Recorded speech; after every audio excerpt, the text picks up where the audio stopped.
ಅವ್ರು ಕರ್ಕೊಂಡು ಬನ್ನಿ.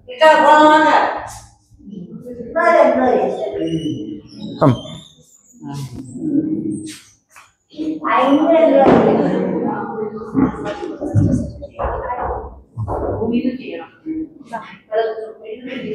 ಇಲ್ಲ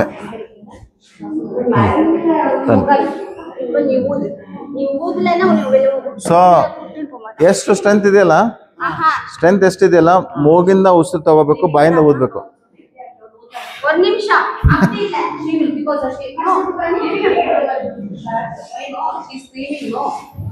So anybody with a lot of anger, frustration, hyperventilation, if you practice left nostril breathing, they'll become better. When you see their right nostril will be dominant when they are angry, when they are frustrated, increased blood pressure. Practice left nostril, Chandra Anulom Vilom Pranayama.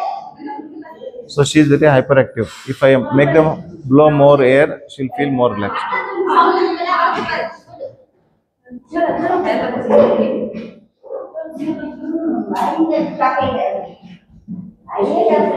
Correct ಆಗಿ ಗುರಿ ಇಡ್ಬೇಕು ಅದಕ್ಕೆ.